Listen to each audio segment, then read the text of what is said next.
informações aqui. Quero ouvir primeiro você falar do Rossi.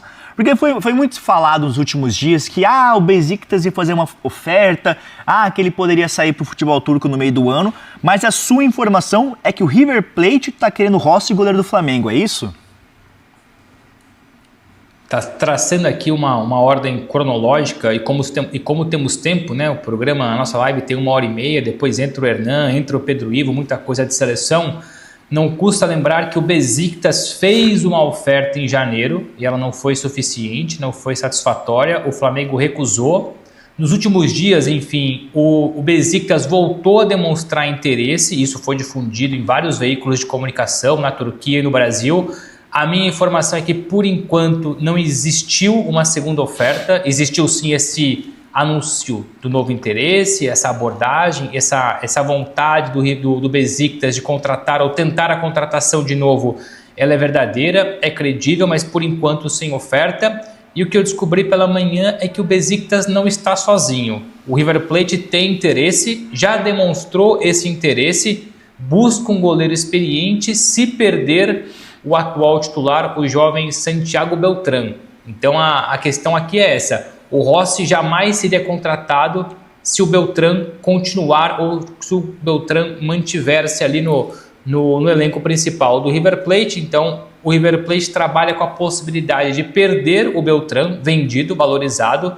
Ele assumiu recentemente a titularidade do River Plate, chegou a ser convocado recentemente também para a seleção argentina, não foi para o Mundial, não foi para a Copa, mas já tem um jogo, pelo menos um jogo, se bobear é até mais de um, mas um jogo pelo menos eu sei que ele já fez pela seleção argentina. O River Plate trabalha com esse cenário. Se perder o Beltrán, bem vendido para o futebol europeu, aí sim avança e faz uma proposta para o Flamengo. Por enquanto não tem proposta para o Flamengo, que tem sim uma abordagem, uma demonstração de interesse, assim como o Beşiktaş fez recentemente. O Flamengo então espera essa oferta, espera o desenrolar da situação do Beltrán, 21 anos, enfim, é hoje dos principais goleiros jovens do futebol argentino. O Rossi, que já teve uma passagem importante pela Argentina, mas pelo rival, pelo Boca Juniors, depois foi para a Arábia Saudita, fez um pezinho ali, depois evidentemente pingou no Flamengo e desde então, desde 2023, tem sido muito importante no rubro-negro. Tem contrato até dezembro de 2027, já muito se falou do processo de renovação, já teve mais para fechar, para renovar, depois já deixou um pouco de lado. Certo é que o contrato dele vai até dezembro de 2027, mas a informação é essa, já difundida no dia de hoje, não só na ESPN Brasil, mas também na ESPN Argentina, que o River Plate, que tem investido pesado no mercado, contratou o Nicolás Otamendi, ex-Benfica, sonha em repatriar o Thiago Almada, que, enfim, já durante muito tempo foi alvo do Palmeiras, já se falou de outros clubes no Brasil. É um River Plate investindo pesado e sonhando com o Rossi, caso, importante, venda o Santiago Beltrán. Com o BAP, presidente do Flamengo, olho na tela aí que a gente vai mostrar algum trecho, e ele falou sobre vários... A gente não tem trecho, a gente vai falar sobre vários, ele fala sobre vários assuntos, um deles essa reforma no Estatuto do Flamengo, que é uma reforma bastante ousada, bastante interessante, que vai fazer, vai deixar o Flamengo só para variar muito à frente de todos os outros de novo, que é uma forma de você transformar o clube numa empresa sem se transformar em SAF, fazendo diretorias profissionais em todas as áreas e tudo mais, algo que outros clubes não estão nem pensando em fazer ainda, e o Flamengo já está fazendo. E outras coisas, ele também falou que não é arrogância quando ele fala que o Flamengo tem que ser o Real Madrid. Então ele abre aspas e fala o seguinte: acham que é arrogância? Não é. É seguir o exemplo de um clube que jamais negou suas origens, foi se reinventando ao longo de décadas sem jamais perder a relevância. Cresceu sem se vender, monetizou suas forças dentro e fora de campo. Vivemos uma era de pouca profundidade, então esses comentários rasos não têm impacto aqui. É sobre essas pessoas falarem que é arrogante o BAP falar sobre o Flamengo ser o Real Madrid. Agora, importante é essa reforma muito profunda no estatuto que o Flamengo quer fazer, né, Rodrigo? A reforma diz o seguinte, Tironi: você pega o conselho, em vez de ter aquela quantidade toda de vice-presidente de futebol, vice-presidente de finanças e tal, você cria um conselho de administração só, conselho gestor, na verdade, que eles chamam, né, comitê gestor, e aí é um grupo de 13, essas pessoas vão ser quem vão dar diretriz pro clube, o presidente, óbvio, ali em cima, o presidente e o vice, mas esse comitê gestor junto. e aí eles dão as instruções para os diretores que estão embaixo. Aí vai ter o diretor de futebol, o diretor financeiro e tal, que vão cumprir e executar. Então você tem esse comitê gestor. Na prática, a diretoria do Flamengo já funciona assim.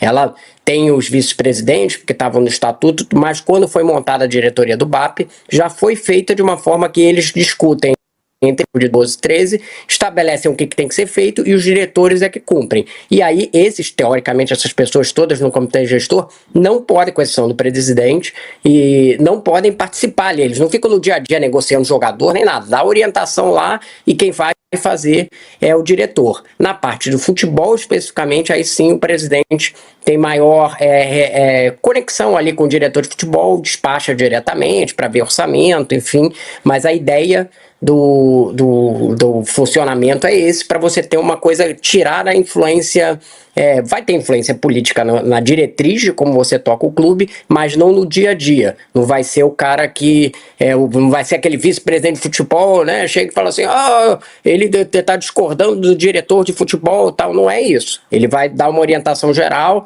essa nossa política, temos que contratar tantos jogadores e tal, e quem vai decidir embaixo é o diretor de futebol junto com o presidente. Esse é a principal mudança que está proposta. O Flamengo está na parada da Copa do Mundo, mas o Flamengo está se movimentando nos bastidores, o Massa, sabe aquele negócio que eu fico falando sobre espanholização e tal? O Flamengo está fazendo uma reforma profunda no seu estatuto. Ele vai continuar sendo um clube associativo, mas como se fosse uma empresa. Vai acabar com diretoria, não sei o quê, amadora, blá, blá, blá, vai colocar profissional em todas as áreas. Essa é a ideia da mudança do estatuto, que é uma forma dele continuar sendo competitivo como é muito, sem precisar virar SAF. Que tal? Acho que esse é um caminho, né? Um caminho louvável do Flamengo de colocar profissionais em todas as áreas. Bons profissionais, né? Porque tem profissional ruim também. Acho que é um bom caminho do Flamengo. Os clubes, aqueles que não são SAF, poderiam caminhar para isso. O Palmeiras, se você pensar em futebol, não tem pouca gente que Não é tem um diretor amador que é parceiro do João Paulo. São dois caras que tocam a base, né? E só. O resto... Porque o resto é o vice-presidente que também... É vice-presidente de futebol, entendeu? Que é o Bozo. O outro vice-presidente é o do marketing. Mas é com nível de atuação, ele para em algum momento, né? Não quer encher o saco, não... Então, vai não quer ser chave, mas quer ser presidente. Né? Sim. Então, tem aquilo, né? Sim. Tipo, o departamento de futebol tem a sua autonomia. Mas ele não se intromete, que eu digo. Não... Mas se pegar um cara que é doidinho, arrebenta com tudo. Sim. Entendeu? Agora, qual seria o modelo? Você vai constituir um grupo, esse grupo vai escolher os dirigentes, mas o modelo ainda é associativo, cara. Troca toda hora, sai o conselheiro, entra conselheiro. É confuso, hein? O que é a mudança? É confuso. O conselho vai aprovar, imagino que vai aprovar essa mudança, mas eu não conheço a fundo o projeto. Como é que vai ser? A cada 4 anos muda? A cada 2 anos tem eleição do conselho? E o conselheiro que não quer o CEO lá? Não quero Vessa cuidando da lanchonete. Quero Massa. Entendeu? Como é que faz? Como é que isso vai funcionar? Eu acho que... Para mim, eu não tenho conhecimento profundo sobre o projeto, é muito novo, dá uma olhada, mas como que você moderniza o Conselho Deliberativo colocando profissionais em todas as áreas? E quem vai mandar? Qual é a influência? É o presidente que vai mandar? Vai demitir o diretor da bote, da ginástica, do remo?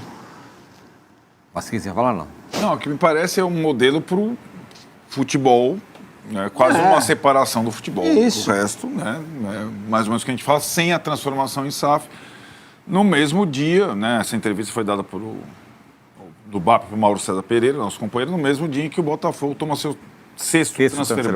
Olha. Por uma contratação feita numa pedalada do Vidalba. Ele já foi contratado durante as vigências do transfer ban, desbloqueou uma semana antes do fechamento da janela, o Vidalba, que recém chegou, né? Então são 6 transfer ban, o versões da UF5 no negócio, ele já não cabe mais botar. Não cabe, é sério, tem os 10, e aí você tem que apertar do 11 ao 25, que é a próxima lista de brasileiros. Aí. Já passou de 10 brasileiros. Que é a SAF do Rio, que teve um pico e agora está com um problemaço, né? Então é um... Borges, esse quarteto e o André Hernan também apuraram sobre a lesão do Neymar, né? Ontem a CBF emitiu um comunicado que o Neymar teve uma boa evolução na questão da panturrilha. Me atualiza sobre isso. Existe alguma expectativa ali num planejamento da seleção para quando ele pode voltar nessa Copa, Pedro, por favor? Te atualizo antes de passar aqui para o Hernan, Felipe, só reforçando, porque ontem aqui dentro do Fala Fante a gente já citava, né, o que estava acontecendo, qual era a expectativa, o que tinha. O que acontece também, é bom citar, não existia exatamente uma programação de que o Ancelotti falasse o que falou ali na entrevista coletiva. Ele saiu ali falando do exame, foi até muito claro, ele acabou confundindo o dia, depois a CBF faz um esclarecimento do exame de imagem na segunda-feira, só que o exame de imagem de segunda-feira era muito mais algo protocolar para entender que você tem que monitorar essa evolução para saber o tratamento está certo, o cronograma está certo, volta um pouquinho, uma casinha na fisioterapia, avança um pouquinho, joga para o campo, joga para a preparação, aumenta a carga, como é que faz. Então ontem esse exame de imagem ele tinha muito mais a ver com isso. O comunicado da CBF, ele é muito mais para não deixar de falar sobre o assunto, porque ele fala em boa evolução, entrega a preparação, mas ele não fala quando vai para campo, quando sai da academia, quando é que joga, quando é que não joga. Aí a gente vai atrás das informações aqui, Felipe, reforçando o que a gente vinha trazendo ontem aqui dentro do Fala Fonte mesmo. O Neymar não é um jogador de hipótese, de trabalho para a comissão técnica para o duelo contra o Marrocos, a estreia da seleção brasileira. A gente vem repetindo muito isso ao longo das semanas. A seleção está sendo montada para enfrentar Marrocos, para enfrentar Haiti, para enfrentar a Escócia. Em algum momento, quando o Neymar estiver recuperado, você coloca a cereja ali em cima do bolo. O bolo está sendo preparado, o bolo não está esperando esse ingrediente fundamental. É claro que se ele puder jogar, ótimo. Nesse momento, o Neymar não está em campo. Muito provavelmente, mais um dia, ele não vem a campo. Daqui a pouco, coisa de mais de uma hora aqui, quando começa o treinamento da seleção brasileira. 11 horas local, meio-dia aí do Brasil. O que acontece é, o Neymar ainda não está recuperado da sua lesão de grau 2 na panturrilha direita. Ele ainda faz essa transição, ele ainda está no estágio de preparação física, ele ainda não está em campo trabalhando com bola. Caso mantenha uma evolução que a CBF considere positiva, ele pode estar à disposição para o jogo contra o Haiti. Também não adianta a gente querer aqui se antecipar e falar que ele vai jogar para a semana que vem, tem que explicar o que não aconteceu. A programação aponta para, caso se mantenha uma evolução, ele pode vir a ser relacionado. Só que você tem que trabalhar, né, com as questões que são naturais. Desequilíbrio muscular, forçou e não foi bem, teve que segurar mais um pouco, foi bater em bola e segurou, doeu um pouco. O Neymar é um jogador de 34 anos, com histórico recente de muitas lesões. A recuperação dele, a cicatrização, ela é diferente de um garoto de 20 anos que nunca sofreu uma lesão, por exemplo. Então tudo isso precisa entrar no pacote. Uma mira. A mira está apontada para esse jogo do Haiti. É para entrar, começar a jogar 90 minutos, vestir a 10 e arrebentar, resolver? Não. É para estar à disposição e, quem sabe, estar em campo em algum momento contra o Haiti. É uma garantia? Ainda não. Só para a gente colocar as coisas nas devidas perspectivas, para o torcedor não virar e falar, mas ele não vai jogar sábado? Ué, mas ele está fora da estreia? Não, ele nunca esteve na estreia, desde que a gente veio contando tudo. A gente está tentando atualizar qual o cenário. De momento, é isso. Em algum momento dessa semana, né, André? Pode vir a campo. Em algum momento da semana que vem pode evoluir a ser considerado para o jogo contra o Haiti, mas tem que aguardar. E é importante a gente falar que nos bastidores da CBF, desde o início, desde o dia 01 da chegada à Granja Comari, a CBF não quer transformar a situação do Neymar, a recuperação do Neymar ou a escalação, utilização ou não do Neymar numa grande novela. Por quê? Porque é um foco desnecessário para o que é o principal hoje, que é a preparação do time para a Copa do Mundo. O Neymar sim é importante, inclusive a gente está vendo aqui, ó, a seleção brasileira está chegando ao vivo aqui agora. Ônibus diferente hoje, né, André? Rapidinho, vamos abrir aqui para você, vai passar aqui no seu quadro. Aqui, ó. Primeiro ônibus chegando, os jogadores, esses são jogadores. Ali. Agora aqui atrás o staff. Esse é o staff, aí passam as vans. Exatamente. Toda, olha lá, essa buzinadinha é pro Fala Fonte, ó. Aí. Olha a quantidade de seguranças aqui de carros oficiais. Né? Vamos contar 1, 2, 3, 4, 5, 6, 7, 8, 9, 10 carros escoltando os dois ônibus. 11 viaturas escoltando os dois ônibus da seleção brasileira. E é tudo carro bonito, ó. Tudo carro bonito, tudo carro grande. E oficiais da polícia, oficiais do estado de Nova Jersey aqui que fazem essa escolta para a chegada da seleção brasileira, que acaba de passar aqui pela gente e vai fazer o treinamento daqui a pouquinho. A gente vai mostrar tudo ao longo da programação. Mas o que eu ia dizendo é o seguinte: a seleção brasileira entende que o Neymar vai cumprir, está cumprindo esse cronograma de recuperação, está dentro daquilo que o médico da seleção brasileira falou no primeiro dia lá na Granja Comari. Neymar, a partir do momento que está sob cuidado do médico da seleção, do Rodrigo Lasmar e sua equipe, 3 semanas. Amanhã completam 2 ainda. 2 ainda. Né? Então, assim, esquece o que aconteceu lá do Santos, aquela coisa de edema que virou grau 2 e tal. A partir do momento que o jogador chega e está sob cuidado da seleção brasileira, o prazo é dado pelo Rodrigo Lasmar, 3 semanas. Vamos completar 2 semanas, então a previsão está dentro daquilo que a gente vinha falando. É o jogo do Haiti, não vai ser relacionado, ou não vai jogar, melhor dizendo, contra o Marrocos, e aí existe essa expectativa do Haiti. Vamos fazer um exercício aqui de possibilidade? Brasil e Haiti é um adversário tecnicamente muito inferior do que a seleção brasileira.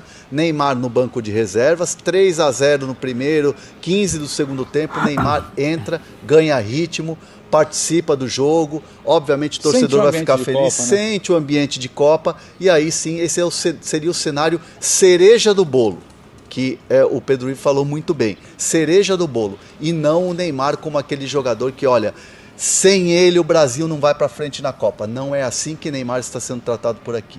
E outra coisa também importante frisar para devolver para vocês aí, Felipe, Andrade, há uma preocupação muito grande, o André fala, em não tornar o dia a dia da seleção em uma cobertura, em uma novela Big Brother, de contagem regressiva. É o dia tal, hoje é o grande dia, hoje é o dia D, hoje vai, hoje não vai, porque isso se soma a uma frustração. Você vira e estipula, não, porque quinta-feira agora o Neymar está no campo. Chegou na quarta-feira, precisa de um ajuste, não respondeu, sentiu alguma coisinha, a quinta-feira vira uma crise, o Neymar não está no campo. Então tem toda essa preocupação, Felipe e Bruno, de não gerar essa falsa expectativa. Tudo que cercou a convocação do dia 18 foi um grande evento nacional, mas de certa forma também gerou ali uma coisa do tipo, caramba, precisava de tudo isso, era uma convocação, precisa transformar em tudo isso, passa a ser sobre o Neymar, não sobre a seleção, estamos a dias de uma estreia de Copa do Mundo. Então também quando chega aquela nota da CBF ontem, você tira um peso, ali em nenhum momento virou e falou volta na próxima semana, volta esta semana, baterá em bola essa semana, porque são muitos estágios, a gente já cansou de falar aqui da recuperação. Uma ideia de tirar um pouco o peso dessa novela e tratar como uma recuperação. É uma recuperação lenta, gradual. Chegar aqui e falar, Hernan, ele volta amanhã a campo. É querer jogar para colher lá na frente. Não é exatamente esse o cenário, porque quem trabalha no dia a dia evita esse tipo de previsão. Tem uma situação, pode ir a campo essa semana, se não evoluir, vai na próxima, quem sabe bater em bola, se juntar ao grupo, o jogo da outra sexta-feira, dia 19, contra o Haiti, lá na Filadélfia. Então, o cenário de momento do Neymar é esse aqui em Boston, certo, né? E assim, diferente do que é no Santos, ou que virou no Santos, tema Neymar, um tema sensível, aqui na seleção brasileira é tudo muito tratado com naturalidade. A nota ontem, beleza, ela deixou logo uma pontinha. Logo após o exame. Pá, nota. Deixou uma dúvida, muita gente ficou em dúvida, não, mas será que ele vai treinar? Será que ele está liberado? Imediatamente as pessoas da CBF já se pronunciaram, né, isso nas apurações, Pedro apurou, eu apurei. Muita novela, não tem novela, falou assim, não, gente, não interpretem mal, Neymar não vai a campo, acabou, ponto final. E tem uma coisa que é muito curiosa, né, porque quando a gente cerca para tentar entender, vai a campo, tem previsão, as pessoas falam, mas a gente não deu previsão. Exato. A gente não falou que ia estar, a gente não disse que treinaria hoje ou amanhã, então a CBF se preocupa muito com isso. E de certa forma, dá para entender, porque se a gente chega aqui hoje na porta do CT e fala, hoje é o dia que o Neymar volta, isso aqui ia virar um grande evento, ia ser uma grande contagem regressiva, e a partir do momento que você entrasse no CT e somassem 25 jogadores ali na entrada do campo, ele não estivesse, nossa, pronto, regrediu, não tá, vai ser cortado, o que aconteceu, o que ele tem. Então também você tira um pouco o peso disso. Sempre que tem uma contagem, os jogadores vêm vindo na imagem que todo mundo já deve estar acostumado, né? Vai saindo, vai andando do vestiário para o campo, tem as imagens e tudo mais. Os seguranças estão sempre ali e eles vão brincando, eles precisam contar, né? 1, 2, 3, 23, 24, 25, eles já param. Então não tem exatamente o trabalho de ter esse 26º jogador treinando ainda. São sempre 25 em campo. Neymar, por enquanto, segue seu trabalho interno de recuperação, fisioterapia, preparação física. Felipe e Bruno.